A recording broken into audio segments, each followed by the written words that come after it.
ഇനി മികവിന്റെ ക്യാമ്പസിൽ മികവോടെ പഠിച്ച് A+ലേക്ക് ചുവടുവെച്ച് മുന്നേറാം. Affordable fees, high academic standard, perfect discipline. Book your seat now. Apple school of education, high school road, Karulai. Wayanad Malappuram അതിർത്തി വനമേഖലയിൽ സ്ത്രീയെ കാട്ടാന ചവിട്ടിക്കൊന്നു. പരപ്പൻപാറ ആദിവാസി കോളനിയിലെ മിനി എന്ന 55-കാരിയെയാണ് കാട്ടാന ചവിട്ടിക്കൊന്നത്. ഉൾവനത്തിലാണ് സംഭവം.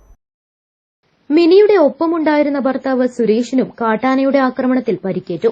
ഇന്ന് രാവിലെ 9 മണിയോടെയാണ് സംഭവം. കാടിനുള്ളിൽ തേൻ ശേഖരിക്കാൻ പോയപ്പോഴാണ് ദമ്പതികൾ കാട്ടാനയ്ക്ക് മുന്നിൽപ്പെട്ടത്. മേപ്പാടിയിൽ നിന്നും നിലമ്പൂരിൽ നിന്നും വനംവകുപ്പ് ഉദ്യോഗസ്ഥർ സ്ഥലത്തെത്തി. തുടർന്ന് വനത്തിലൂടെ 5 കിലോമീറ്റർ നടന്നാണ് ഇവർ സംഭവം നടന്ന സ്ഥലത്തെത്തിയത്. മിനിയും ഭർത്താവും സ്ഥിരമായി കാട്ടിൽ തേനെടുക്കാൻ പോകുന്നവരാണ്. ഇവരെ ഈ കോളനിയിൽ നിന്ന് മാറ്റി താമസിപ്പിക്കാൻ ശ്രമിച്ചിരുന്നു. ചിലർ മാറി താമസിക്കുകയും ചെയ്തു.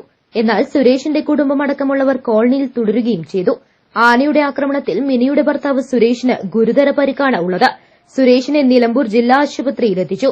മിനിയുടെ മൃതദേഹം നിലമ്പൂർ ജില്ലാ ആശുപത്രിയിലേക്ക് ഉടനെത്തിക്കും. News bureau, Nilambur. Real fruit power, real juices from Dabur.